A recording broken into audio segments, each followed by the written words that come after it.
So now that we've seen how we can add an event listener to our HTML elements in order to listen for when they get clicked, let's drill down and take a deeper look at how this add event listener function works, because it looks a little bit weird and different from the functions that we've seen so far.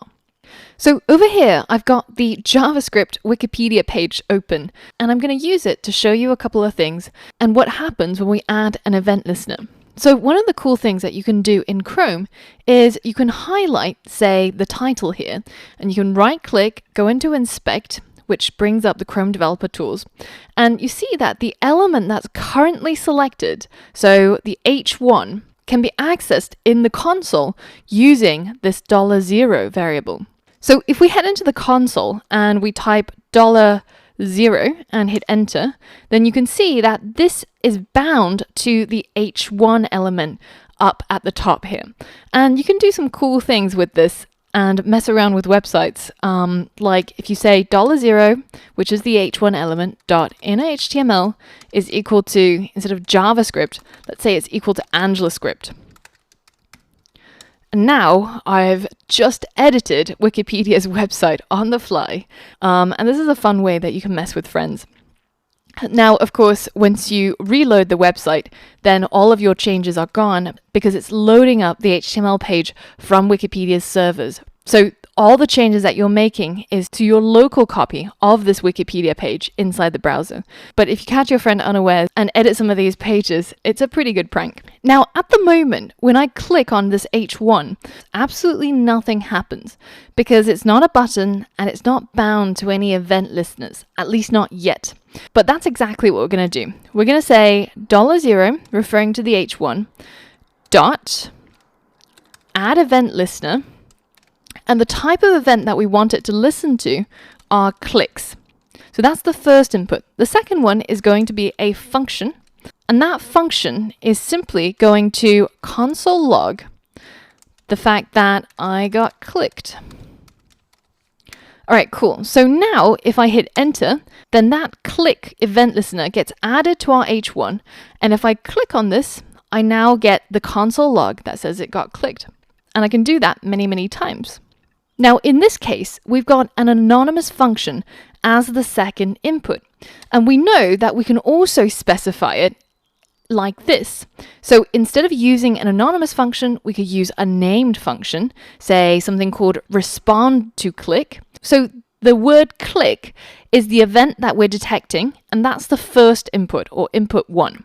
Now, the second input is the function that should be called once the H1 detects the click event.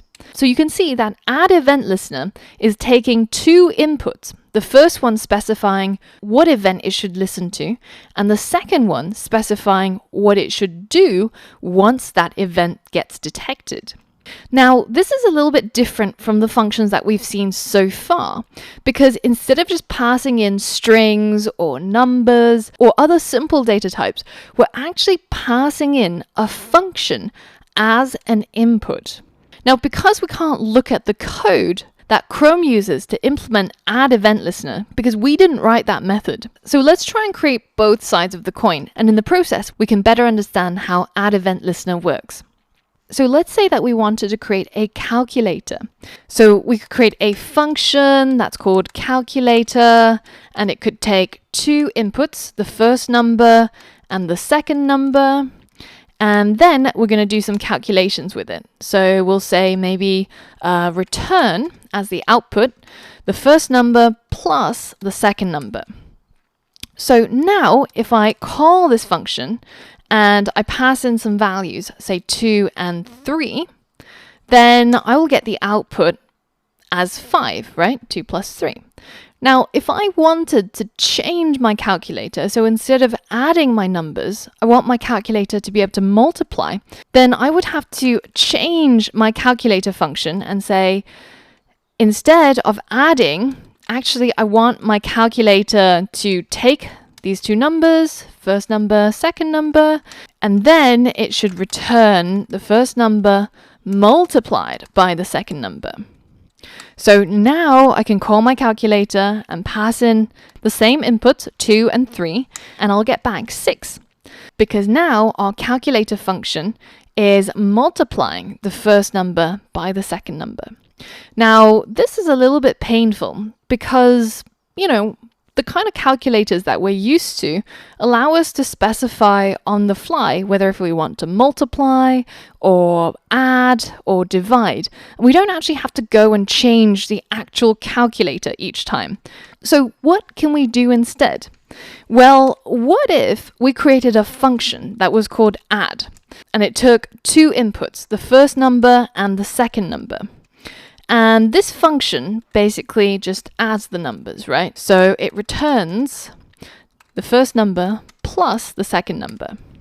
And then we go and create another function, and we call this one multiply.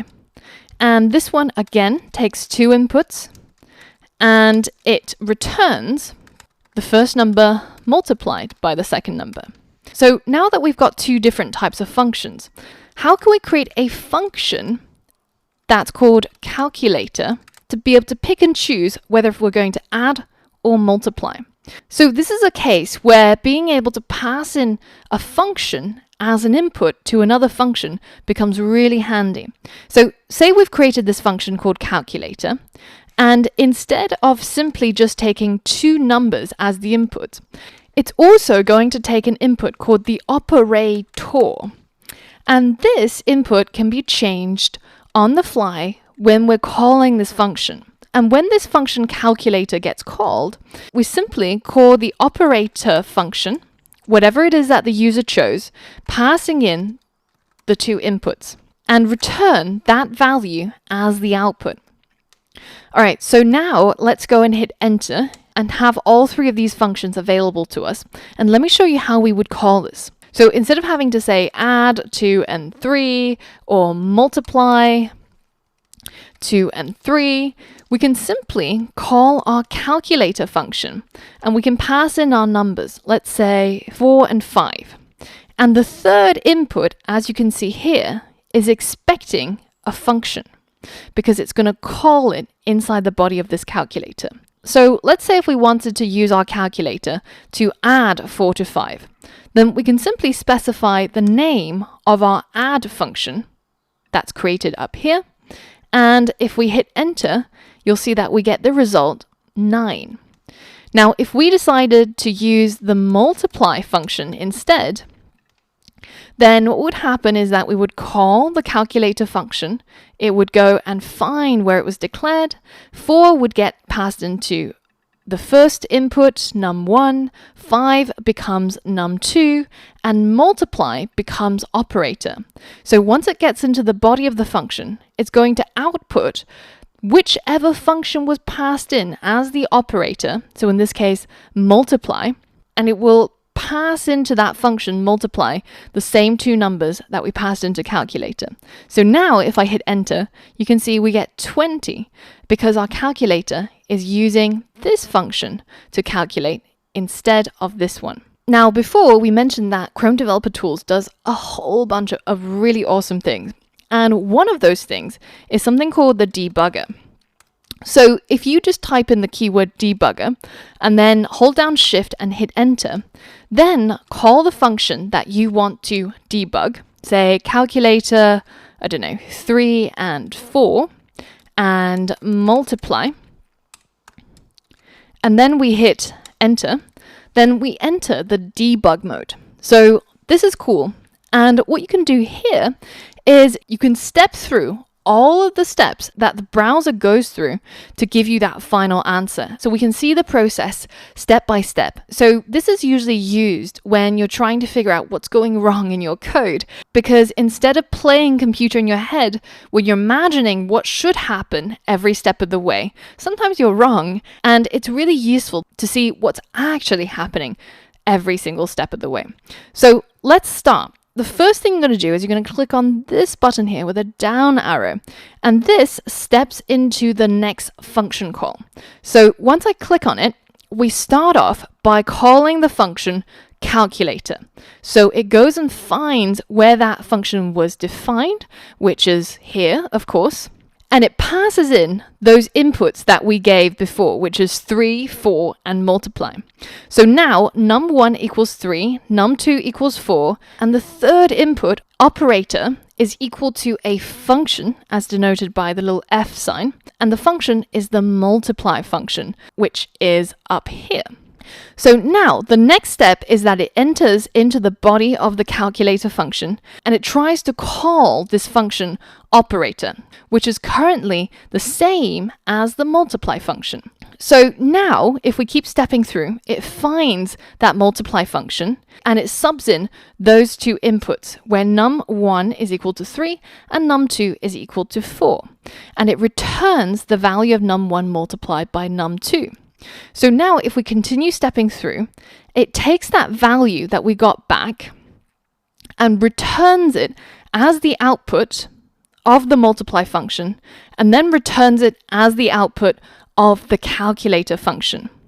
And finally, we get to the end of our code and we output the number 12. So this is a pretty neat trick whenever you're getting confused what's actually happening in each of the functions you write. And this way you can see stepwise everything that the browser is doing one function call at a time. These types of functions, which can take other functions as inputs, are called higher order functions. And this feature is available in a number of modern languages like JavaScript, Haskell, Swift, and a whole bunch of other ones. But it's not universal. It's not something that's available in all programming languages. But it's something that we'll rely on heavily in JavaScript as we learn to manipulate the DOM and give our website more and more behavior. So we'll come across this many, many times. Now, as a challenge, I want you to create a full set of operators for our calculator. So I want you to create the code that we've already made. So a calculator that takes two inputs and a function as an input, and complete these functions so that we have an add function, we have a multiply, we have a divide, and a subtract. So that when you call the calculator, you can say something like calculator 6 and 3 and subtract. And it will give you the right answer. So pause the video and complete that challenge. And once you're done, go ahead and try out the debugger and step through the function calls so that you're happy with how it works and how you can pass functions as inputs to other functions.